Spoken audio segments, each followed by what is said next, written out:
extemporado, algumas pessoas mandaram e-mail pedindo vídeo. E por que eu fiquei extemporado? Tive um problema de saúde muito sério, precisei fazer uma cirurgia no cérebro.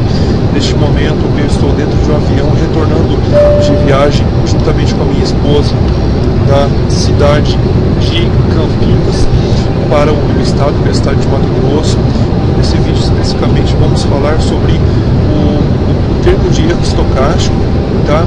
O Jarach cita 7 motivos, pelo menos 7 motivos plausíveis pelos quais alguns fatores que determinam o comportamento final da variável regressora, nossa variável y, elas não são colocadas, não são incluídas diretamente no modelo, tá?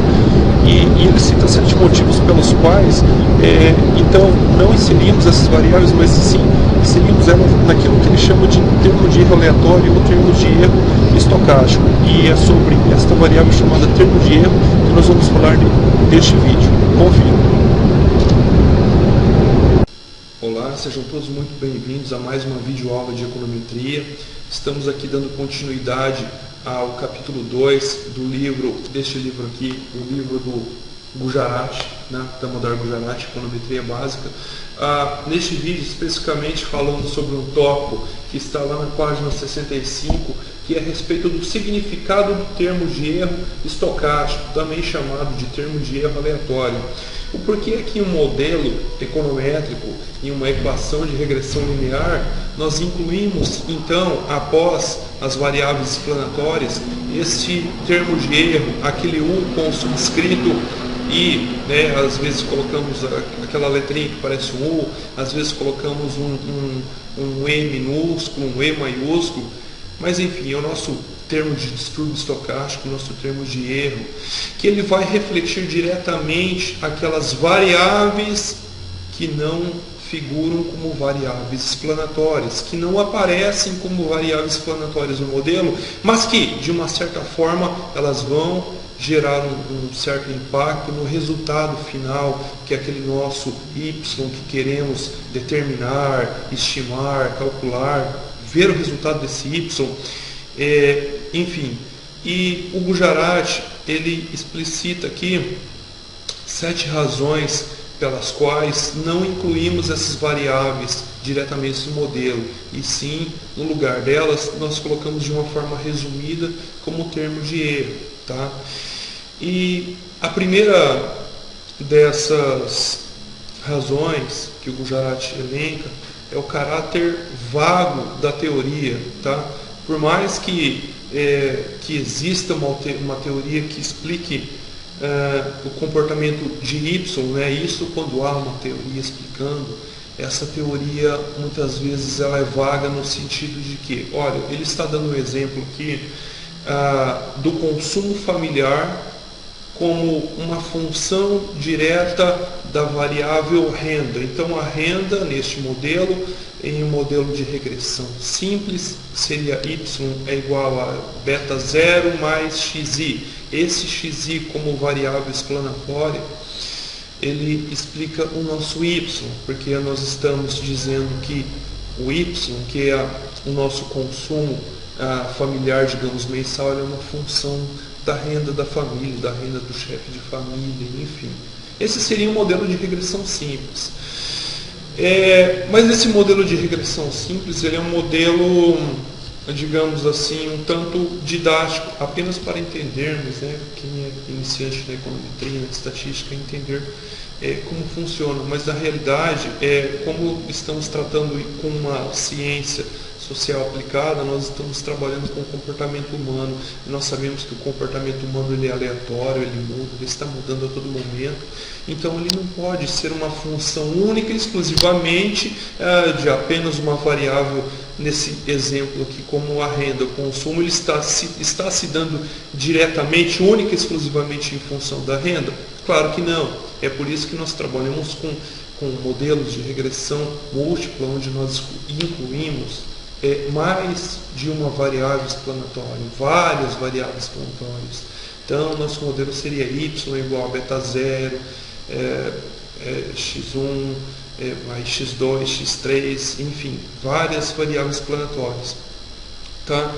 Mas No que diz respeito a essa primeira razão que o Gujarati fala a respeito do caráter vago da teoria, ele quer dizer o seguinte: por mais que exista uma teoria explicando que o consumo ele se dá em função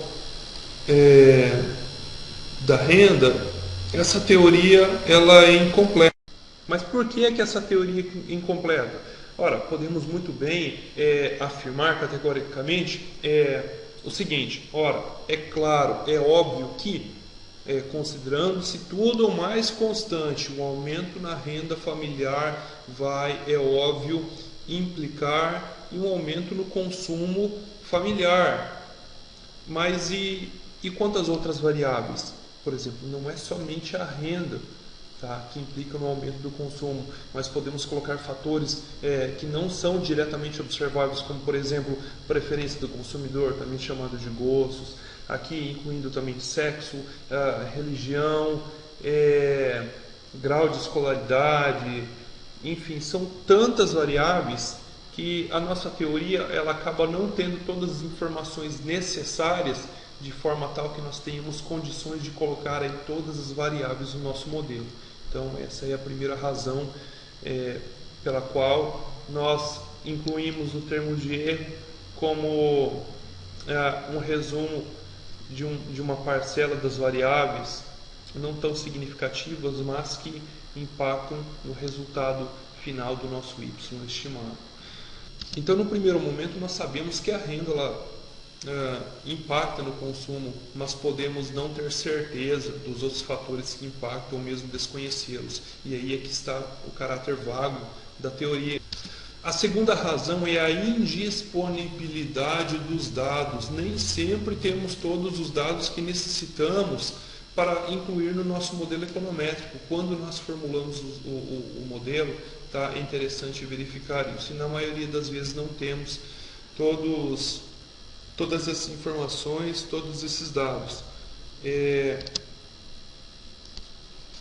Então, mesmo que a gente saiba quais são todas essas variáveis que nós devemos colocar no modelo, muitas vezes não temos informações sobre elas.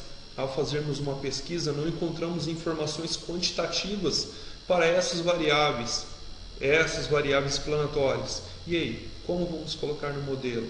Como nós vamos rodar o modelo se não temos informações, se não temos dados quantitativos para este modelo? Então, aí é que reside aí, o segundo motivo pelo qual, no lugar dessas variáveis, nós incluímos o termo de erro, dado a indisponibilidade desses dados, dessas informações. E aí o Gujarati cita um exemplo. Digamos que nós temos informações sobre a renda das famílias. E claro, essa renda, como já dito, ela vai impactar diretamente no consumo das famílias.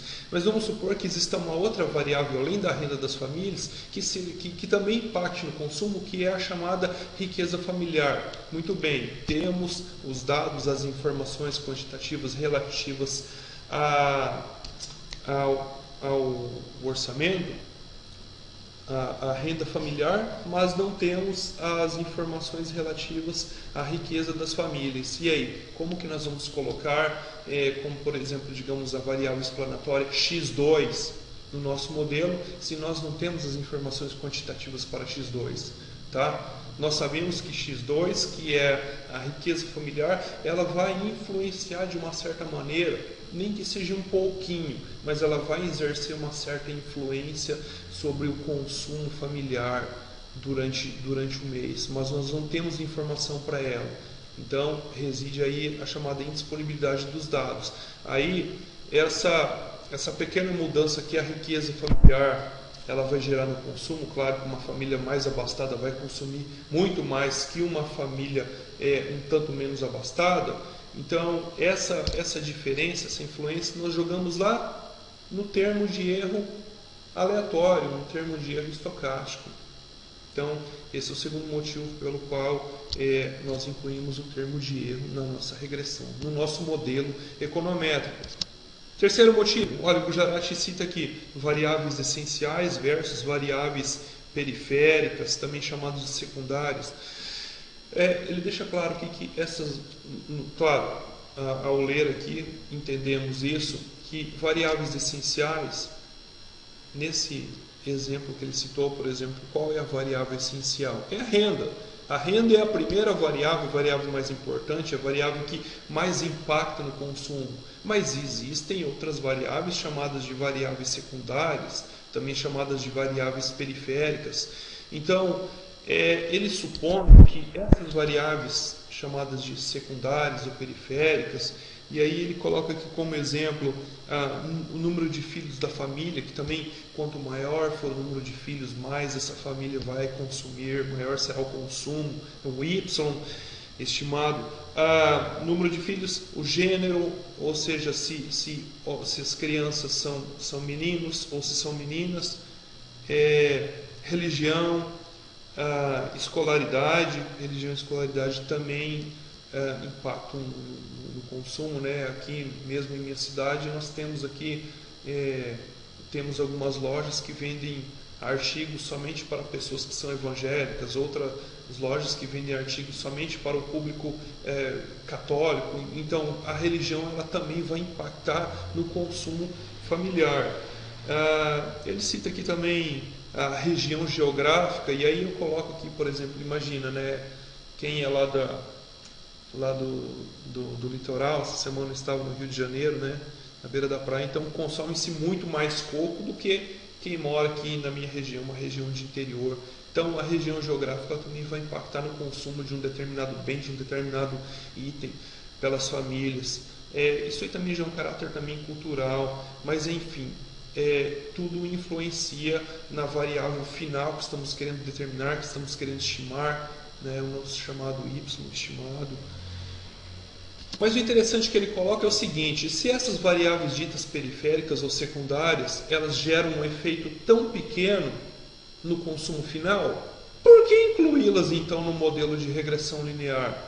Ainda mais sabendo que essa informação coincide com a anterior que falamos, que é a indisponibilidade dos dados, e se não tivermos informações para todas as variáveis, de que adianta ter todas as variáveis e não ter informações sobre elas?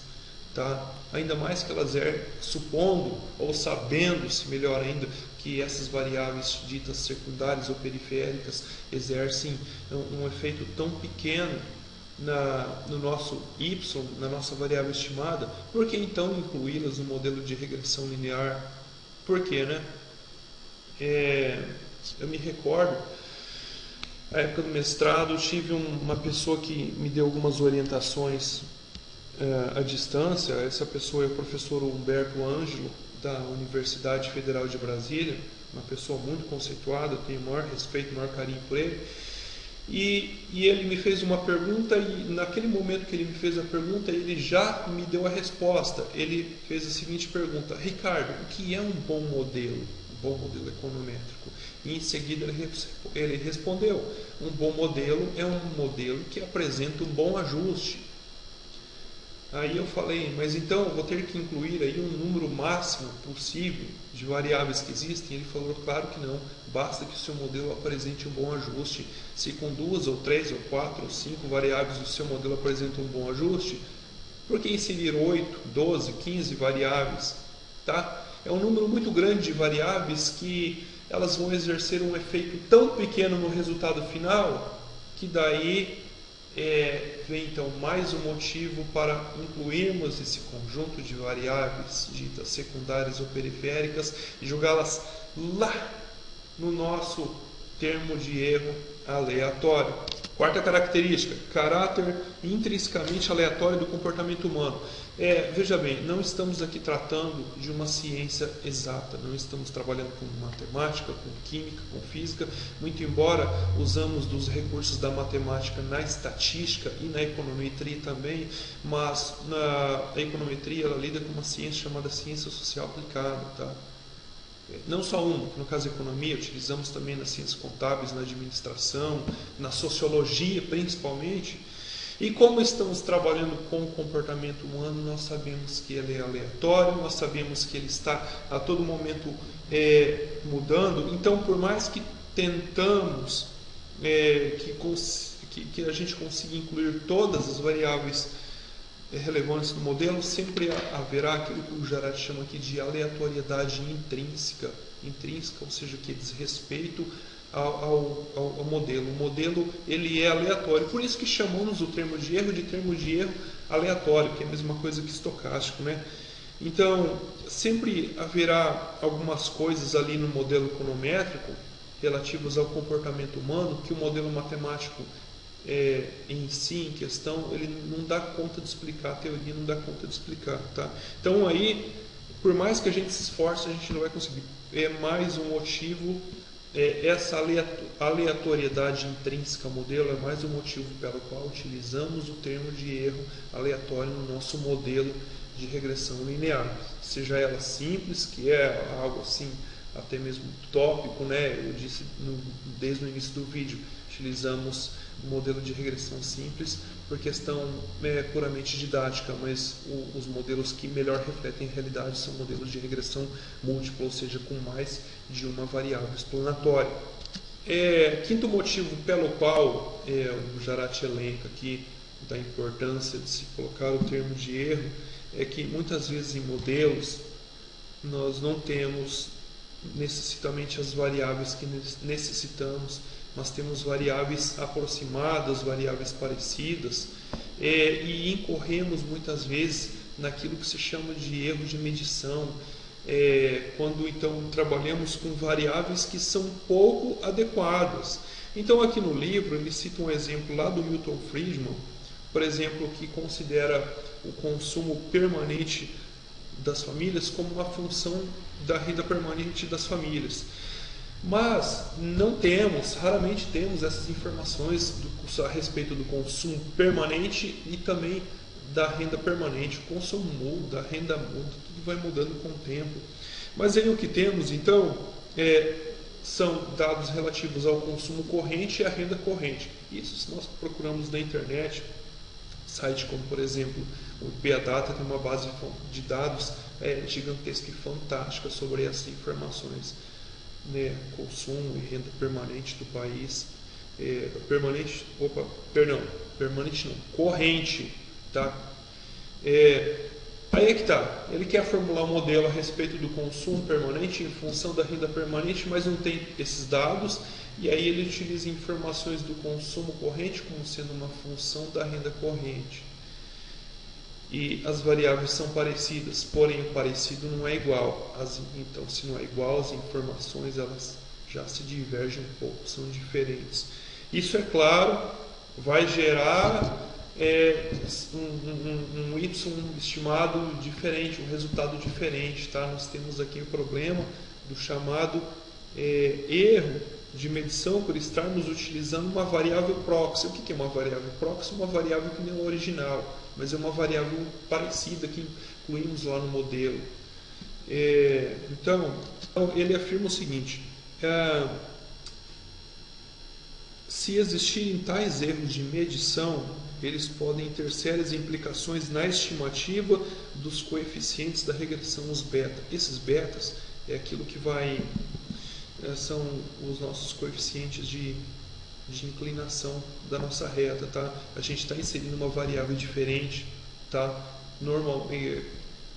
Como consequência disso, tá? O resultado final ali do modelo estimado vai ser diferente, os coeficientes serão diferentes, tá? Tá aí mais um motivo que temos então para utilizarmos, para inserirmos o termo de erro lá na nossa equação de regressão, ou seja, da utilização quando utilizamos variáveis pouco adequadas no modelo. Aí o item 6, ele diz o seguinte: princípio da parcimônia. Parcimônia é o mesmo que frugal, o mesmo que gastar pouco. É aquilo que eu falei anteriormente, quando eu dei o exemplo lá do professor Humberto Ângelo da UNB, que ele falou a respeito do que é um bom modelo, que um bom modelo é um modelo que apresenta um bom ajuste. Para que ele inserir 20, 30 variáveis no modelo, sendo que dessas 20 ou 30 variáveis no modelo, apenas 4 ou 5 elas são representativas do resultado final? Para que inserir todo o restante de variáveis? Gastar tanto tempo? Então, como o professor Humberto Ângelo falou, né? Precisamos apenas que o nosso modelo, para que seja um modelo bom, ele apresente um bom ajuste.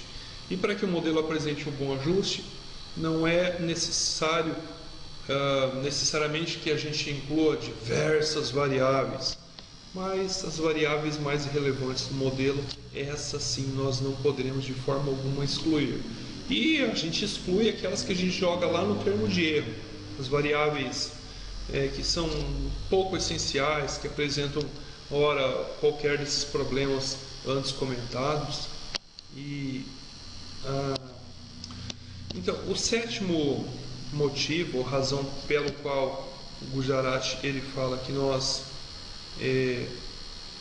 a sétima razão, aliás, para incluirmos o termo de erro é que, às vezes, a forma funcional do nosso modelo, nossa função, ela pode ter uma teoria correta que fundamente ela, mas o modelo ele pode não ser um modelo apropriado, um modelo correto. Então, ele diz aqui, por exemplo, as despesas com consumo serão uma função linear. Aqui está escrito em variável, mas o correto é variável. O livro está errado, vocês corrijam ali. Por exemplo, se as despesas de consumo elas forem uma função linear, variável, uma função direta da renda, então a função consumo é linear no parâmetro renda, somente no parâmetro renda. Só que, como comentado anteriormente, nós não podemos afirmar com precisão que as despesas de consumo elas são uma função linear e direta, única e exclusivamente da renda. Pode ser uma função de outros fatores também, de outras variáveis explanatórias. Então, daí, por exemplo, aqui tem esse primeiro caso aqui, que yt é igual a beta 1 mais beta 2 xi, sendo esse x a renda, mais esse termo de erro aqui, o i. Então, aqui nós temos um exemplo típico de uma equação de regressão simples, que é um modelo de regressão linear simples, onde o consumo é função apenas da renda. Mas nós temos aqui um segundo modelo, onde o consumo ele é uma função apenas não de x1, que é a renda, mas também de x2.